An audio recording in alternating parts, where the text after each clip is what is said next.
ആവേശത്തിൽ നിലമ്പൂർ റോഡ് ഷോയുമായി എത്തിയ ആര്യാടൻ ഷൗക്കത്തിന്റെ പത്രികാ സമർപ്പണം. മണ്ഡലത്തിലെത്തിയ സ്വരാജിന് വൻ സ്വീകരണം.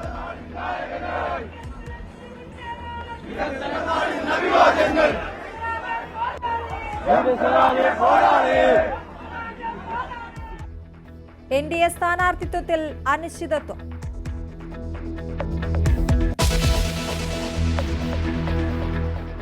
പെരുമഴ പെയ്ത്തിൽ വലഞ്ഞ് സംസ്ഥാനം. താഴ്ന്ന പ്രദേശങ്ങളിൽ വെള്ളക്കെട്ട്. ഇടുക്കിയിൽ 148 വീടുകൾ തകർന്നു. ഹരിപ്പാട് മീൻ പിടിക്കാൻ പോയ യുവാവ് വള്ളം മറിഞ്ഞ് മരിച്ചു. വിഴിഞ്ഞത്ത് നിന്ന് കാണാതായ 8 മത്സ്യത്തൊഴിലാളികളെ കരയിലെത്തിച്ചു. കണ്ണമാലിയിൽ കടലാക്രമണം രൂക്ഷം.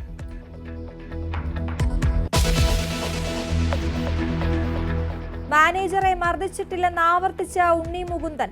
തർക്കത്തിനിടയിൽ കൂളിംഗ് ഗ്ലാസ് വലിച്ചെറിഞ്ഞു എന്നത് സത്യം. തനിക്കെതിരെ വധഭീഷണിയുണ്ടെന്നും നടൻ. ഉണ്ണി മുകുന്ദന്റെ മുൻകൂർ ജാമ്യാപേക്ഷ അഡീഷണൽ സെഷൻസ് കോടതി തീർപ്പാക്കി.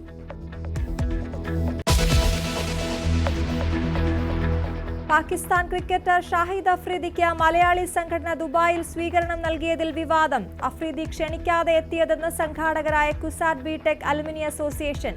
ഓപ്പറേഷൻ സിന്ദൂറിനെതിരെ വർഗീയ പരാമർശം നടത്തിയ നിയമ വിദ്യാർത്ഥിനി പൂനെയിൽ അറസ്റ്റിൽ. ഇന്ത്യ പാക് സംഘർഷം അവസാനിച്ചത് US ഇടപെടലാണെന്ന് ആവർത്തിച്ച് ഡൊണാൾഡ് ട്രംപ്.